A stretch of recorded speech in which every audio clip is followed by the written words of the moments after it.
Pull! Oh! Yeah! Woohoo!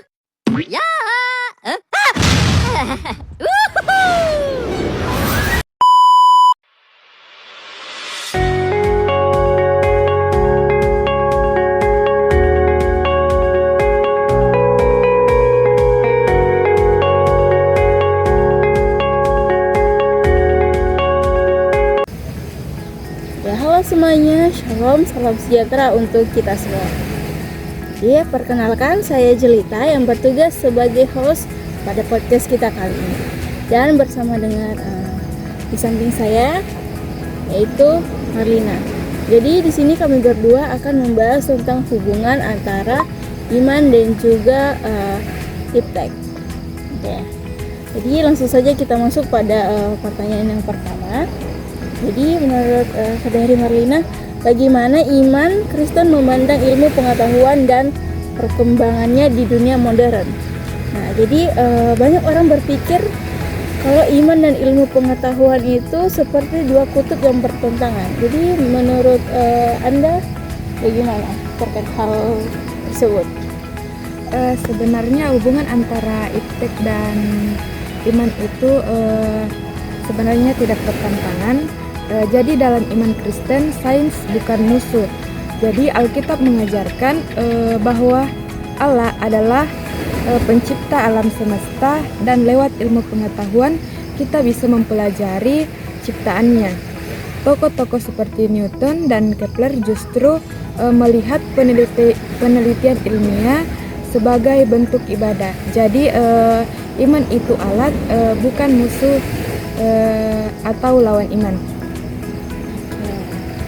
Jadi itulah tadi menurut Marlina terkait iman Kristen yang memandang ilmu pengetahuan itu sebagai dua kutub yang bertentangan.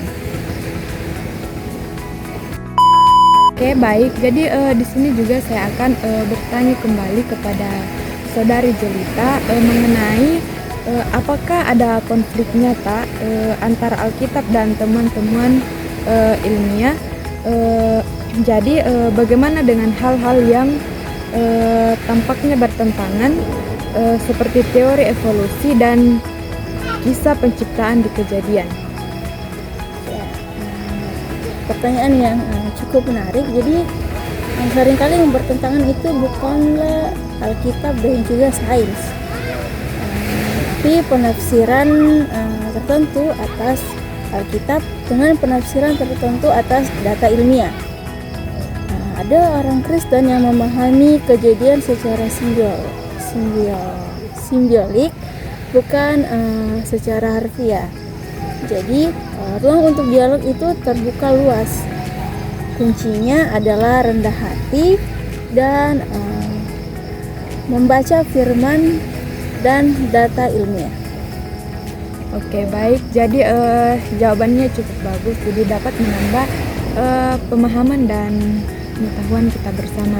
Jadi Oke, baik. Jadi pertanyaan selanjutnya yaitu bagaimana peran etika Kristen dalam penerapan teknologi modern seperti AI dan bioteknologi.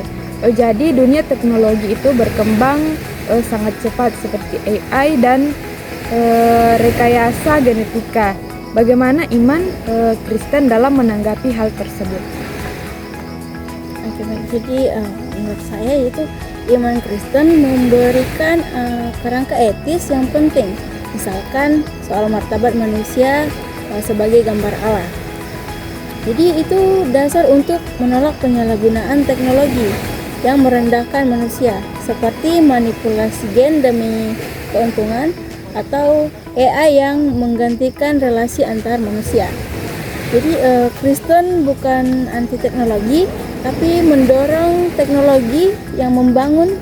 Jadi Kristen itu mendukung teknologi bukan untuk membangun, tapi bukan untuk menghancurkan teknologi. Jadi menurut saya seperti itu. Oke, baik. Jawabannya cukup bagus. Jadi itulah tadi mengenai bagaimana iman Kristen dalam menanggapi perkembangan teknologi yang semakin canggih. Oke, jadi sekarang kembali giliran saya untuk bertanya kepada Saudari Marlina. Jadi yang terakhir itu, bagaimana seharusnya orang Kristen hidup di tengah dunia yang semakin dikuasai oleh sains dan teknologi. Jadi bagaimana kita orang Kristen menyikapi kemajuan dari iptek ini? Menurut Anda bagaimana? Jadi sebagai orang Kristen kita dipanggil untuk jadi terang dan garam juga di dunia iptek. Jadi jangan pernah takut untuk belajar sains, teknologi, dan filosofi. Tapi dalam mempelajari hal tersebut juga kita harus punya dasar iman yang kuat agar tidak mudah diombang-ambing. Iman dan akal sehat seharusnya berjalan bersama-sama. Jadi Tuhan ingin kita menggunakan akal budi kita untuk kemuliaan-Nya. Luar biasa ya. Terima kasih kepada Saudari Marlina atas obrolan yang membuka wawasan kita mengenai hubungan antara iman dan iptek ini. Jadi semoga teman-teman mendengarkan podcast ini semakin semangat dalam belajar dan semakin kuat dalam iman. Jadi demikianlah podcast yang kami berdua telah buat. Terima kasih telah menyaksikan. Sampai jumpa pada podcast kami selanjutnya. Tuhan Yesus memberkati.